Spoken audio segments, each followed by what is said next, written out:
അരവിന്ദിന്റെയും മക്കളുടെയും നാളത്തെ നല്ലൊരു കഥ കേട്ടാലോ? വീഡിയോ ഇഷ്ടപ്പെടുവാണെങ്കിൽ ഒന്ന് ലൈക്ക് ചെയ്ത് ഹൈപ്പ് ചെയ്യാൻ മറക്കരുതേ. അതോടൊപ്പം തന്നെ ആദ്യമായി കാണുന്നവരാണെങ്കിൽ സബ്സ്ക്രൈബ് ചെയ്യാനും മറക്കരുത് കേട്ടോ. അങ്ങനെ നമ്മൾ എല്ലാവരും കാണാൻ കാത്തിരുന്ന ഒരു കഥയാണ് നാളെ കാണാനായിട്ട് പോകുന്നത്. ഒടുവില് ജയപാലിന്റെ നല്ല ഇടിവെട്ട് പണി തന്നെ കൊടുക്കുന്നുണ്ട്. അതും ജയപാലിന്റെ മകളുടെ വിവാഹ ദിവസം കാവേരി എല്ലാരും കൂടെ പോവാനായിട്ട് റെഡിയായിട്ട് നിന്നിട്ട് കാവേരി മാത്രം കാണുന്നുണ്ടായിരുന്നില്ല. അപ്പോഴേക്കും ശാരദ ചോദിച്ചു, അല്ല കാവേരി എന്തിയെന്ന് ചോദിച്ചു. യമുന പറഞ്ഞു, അന്ന് കാവേരി ചേച്ചി ഇവിടെ ഇല്ലല്ലോ എന്ന് പറഞ്ഞു. ഇല്ലേ, അവളിത് പിന്നെ ഇത് എവിടെ പോയി?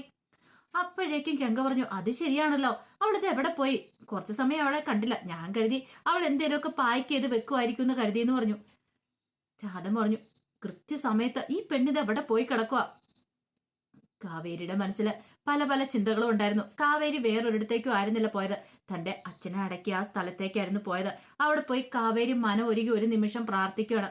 കാരണം ഇവിടുന്ന് പോകാനായിട്ട് പോവുകയാണ് നീളമോളുടെ സർജറിക്ക് വേണ്ടിയിട്ട്. അത് മാത്രല്ല, ഇന്നത്തെ ദിവസത്തിന്റെ പ്രത്യേകത, ഒരു കാരണവശാലും ജയപാലിന് അങ്ങനെ വിട്ടുകൊടുത്തിട്ട് പോകാനായിട്ട് ഒരുക്കമായിരുന്നില്ല കാവേരി. അച്ഛന്റെ അനുഗ്രഹം വാങ്ങി അച്ഛൻ അനുഗ്രഹിക്കണം. ഇന്നത്തോട് കൂടിയിട്ട് ജയപാലിന്റെ മുഖം മൂടി ഞാൻ വലിച്ചു കീറും. പോകുന്നതിന് മുമ്പ് തന്നെ അത് ചെയ്യും. അച്ഛൻ എന്നോട് ഉണ്ടായിരിക്കണം, അച്ഛന്റെ ആത്മാവ് എന്നോടൊപ്പം ഉണ്ടായിരിക്കണം എന്ന് മനോരി പ്രാർത്ഥിച്ചിട്ടാണ് കാവേരി അങ്ങോട്ട് വരുന്നത്. കാവേരി വന്നു കഴിഞ്ഞപ്പം ശാരദ ചോദിച്ചു, മോളെ നീ ഇത് എവിടെയായിരുന്നു? അത് പിന്നെ ഞാന് എന്ന് പറഞ്ഞു കഴിഞ്ഞപ്പത്തേനും എന്താ എവിടെ പോയതായിരുന്നു? അതെ, അച്ഛന്റെ അരിയിലൊന്ന് പോയി, അച്ഛനോട് പറയണ്ടേമെന്ന് ചോദിച്ചു. പെട്ടെന്ന് എല്ലാവരും ഒരു നിമിഷം ഒന്ന് വല്ലാതെയായിപ്പോയി. ഇത്തിരി കഴിഞ്ഞ് കഴിഞ്ഞപ്പത്തേനും അവർക്ക് പോകാനുള്ള കാറും കൂടെ വരുവാണ്. കാറ് വന്ന് കാറിനകത്തേക്ക് അത്യാവശ്യം ഡ്രസ്സുകൾ മാത്രം എടുത്തു വെച്ചു. ബാക്കി സാധനങ്ങളൊക്കെ സലിമിക്ക അവിടെ എത്തിച്ചോളാന്ന് വിനീത് പറഞ്ഞിട്ടുണ്ടായിരുന്നു.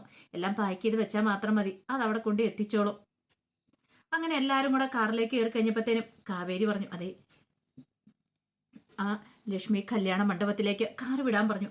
അപ്പോഴേക്കും ശാരദ ചോദിച്ചു, അല്ല മോളെ അതെവിടേക്കാന്ന് ചോദിച്ചു.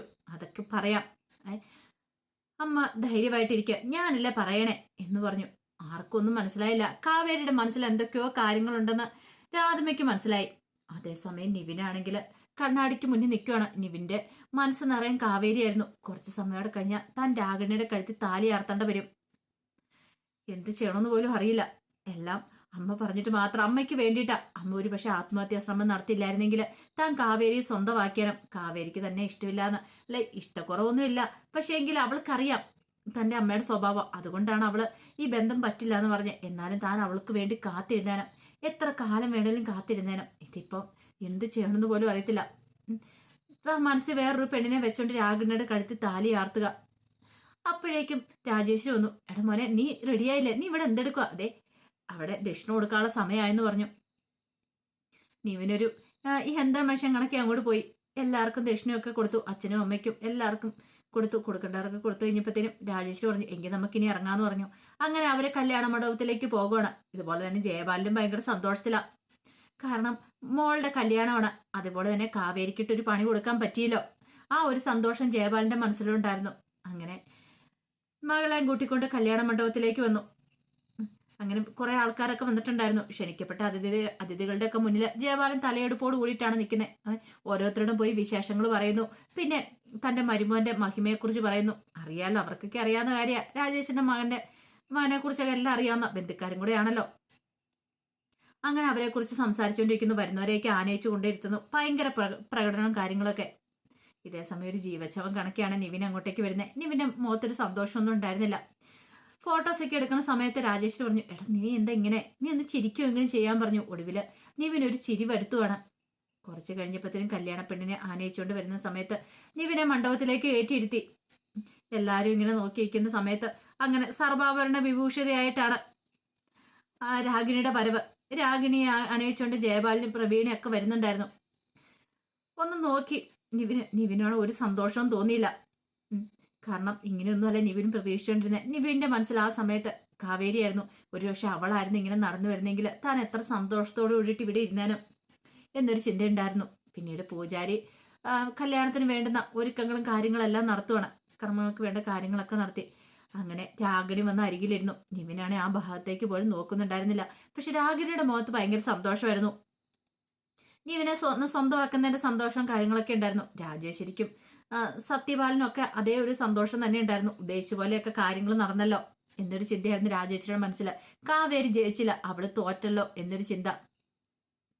കുറച്ച് കഴിഞ്ഞ് കഴിഞ്ഞപ്പോഴത്തേനും മണ്ഡപത്തിന്റെ അങ്ങോട്ടേക്ക് കാറ് വന്ന് നിൽക്കുവാണ്. അങ്ങനെ കാവേരി ഇറങ്ങി കഴിഞ്ഞപ്പോഴത്തേനും ശാരദ ചോദിച്ചു, എന്താ മോളെ, എന്താ നമ്മൾ ഇങ്ങോട്ടേക്ക് വന്നേന്ന് ചോദിച്ചു. അമ്മ ഇറങ്ങാൻ പറഞ്ഞു. അങ്ങനെ എല്ലാവരും കൂടെ വിളിച്ചിറക്കി. അമ്മേ, അങ്ങനെ അങ്ങോട്ട് പോകാൻ പറ്റുമോ നമുക്ക്? എന്താ മോളെ? അമ്മേ, നമ്മൾ ഇവിടെ പോകുന്നതിന് മുമ്പ് ചിലവരോട് കണക്ക് ചോദിക്കണ്ടേ? അതിനുള്ള ഇത് കിട്ടിയിട്ടാ ഞാൻ ഇങ്ങോട്ട് വന്നിരിക്കണമെന്ന് പറഞ്ഞു. എന്തൊക്കെയാ മോളെ നീ പറയണേ? എനിക്കൊന്നും മനസ്സിലാകുന്നില്ല. മോളെ, നമ്മൾ ഇവിടെ വന്നുകൊണ്ട് എന്താ പ്രയോജനം ഇരിക്കുന്നേ? അമ്മ, ജയപാലന്റെ മോളുടെ കല്യാണം അല്ലേ, അപ്പൊ അയാൾ ശരിക്കും ഒന്ന് കാണണ്ടേ?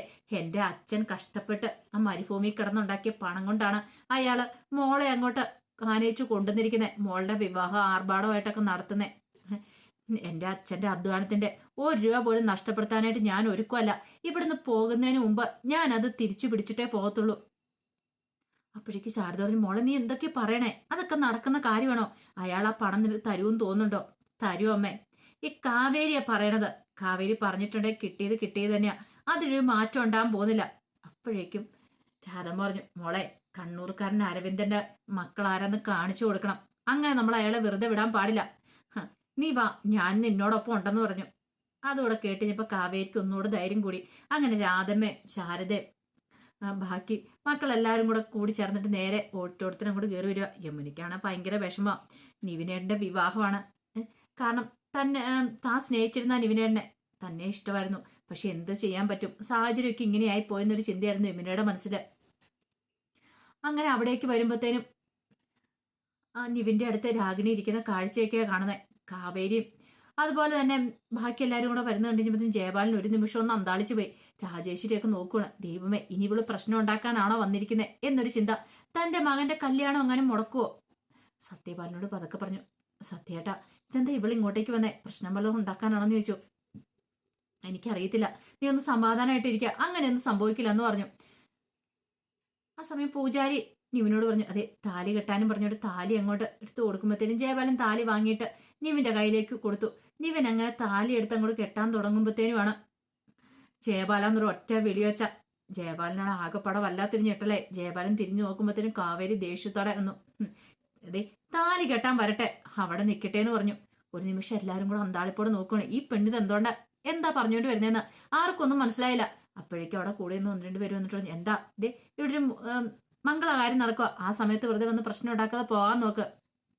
അപ്പോഴേക്കും കാവേരി പറഞ്ഞു, ജയപാല, അതെ, എന്റെ കാര്യത്തിനൊരു തീരുമാനം ഉണ്ടാതെ നിങ്ങളുടെ മകളുടെ കല്യാണം ഇവിടെ നടക്കാൻ പോകുന്നില്ല. കാവേരി അതിന് സമ്മതിക്കില്ല എന്ന് പറഞ്ഞു.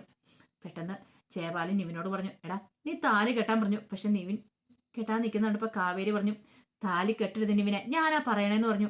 ഒരു നിമിഷം നിവിൻ എന്ത് ചെയ്യണമെന്നറിയില്ല. നിവിൻ അന്താളിപ്പോട് കൂടി കാവേരിയെ നോക്കുവാണ്. എന്താണ് ഇവളുടെ മനസ്സിലെന്ന് അറിയില്ല. അപ്പോഴേക്കും ജയപാലൻ പെട്ടെന്ന് അങ്ങോട്ട് പാഞ്ഞിറങ്ങി വന്നു. എന്താ കാര്യം എന്ന് ചോദിച്ചു. താലി കെട്ടാനിരിക്കുന്ന അവർക്ക് എന്ത് ചെയ്യാൻ പറ്റും, നോക്കിയിരിക്കുകയാണ്. രാഗിണിക്കൊക്കെ ആണെങ്കിൽ നല്ല ടെൻഷനായി. ഇവളിനി കല്യാണം മുടക്കാൻ വന്നാണോ എന്നൊരു ചിന്ത രാഗിണിയുടെ മനസ്സിലുണ്ടാകുന്നുണ്ട്. പെട്ടെന്ന് നിവിനെ ഒന്ന് രാഗിണി നോക്കുകയാണ്. നിവിനാണെങ്കിൽ എന്ത് ചെയ്യണമെന്ന് പോലും അറിയണ്ടായിരുന്നില്ല. കാവേരിയെ വീണ്ടും കണ്ടതിന്റെ ഒരു സന്തോഷം ആ മുഖത്തുണ്ടായിരുന്നതിനും. അപ്പോഴേക്കും ജയപാലൻ വന്നിട്ട് ചോദിച്ചു, നീ എന്തിനാണ് ഇങ്ങോട്ടേക്ക് വന്നേ?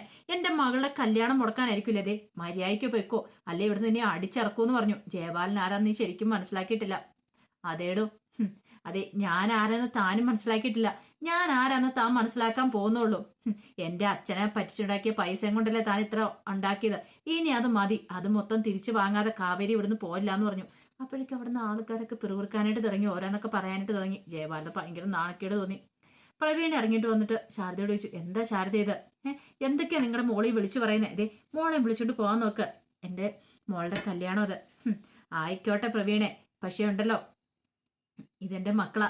എന്റെ അരവിന്ദേട്ടൻ മരുഭൂമി കിടന്ന് കഷ്ടപ്പെട്ടുണ്ടാക്കിയ പൈസയാണ് ഞങ്ങൾക്ക് നഷ്ടപ്പെട്ടു പോയത്. രാധമ്മയും വിട്ടുകൊടുത്തിട്ടുണ്ടായിരുന്നില്ല. അപ്പോഴേക്കും ജയപാലൻ പറഞ്ഞു, മര്യാദയ്ക്ക് ഇറങ്ങിപ്പോക്കോ, അല്ല നിന്റെ കഴുത്തിന് പിടിച്ചാൻ പുറത്തേ ഉള്ളൂ എന്ന് പറഞ്ഞു. അപ്പോഴാണ് CI ചാരുലതേ അതുപോലെ തന്നെ ജയക്ക് ഇപ്പോൾ ശിവരാമനും ഒക്കെ അങ്ങോട്ടേക്ക് വരുന്നത്. അവരെ കണ്ടപ്പോ ഇനിയിപ്പോ പ്രേതത്തെ കണ്ടതുപോലെ ജയപാലിന്റെ മുഖം വിളറി വെളുത്തു. ജയപാലിന് ഒരു നിമിഷം ഞെട്ടിപ്പോയി. ജയപാലിന് ഇത്രയ്ക്ക് പ്രതീക്ഷിച്ചിട്ടുണ്ടായിരുന്നില്ല. പണി പാളി എന്നുള്ള കാര്യം മനസ്സിലായി. അതിന്റെ കഥകളൊക്കെയാണ് കാണാൻ പോകുന്നത്. ആ വിശേഷങ്ങൾക്കായി നമുക്ക് എല്ലാവർക്കും കാത്തിരിക്കാട്ടോ. ഒരിക്കൽ കൂടി എല്ലാവർക്കും ശുഭരാത്രി നേർന്നുകൊണ്ട് നിർത്തുന്നു.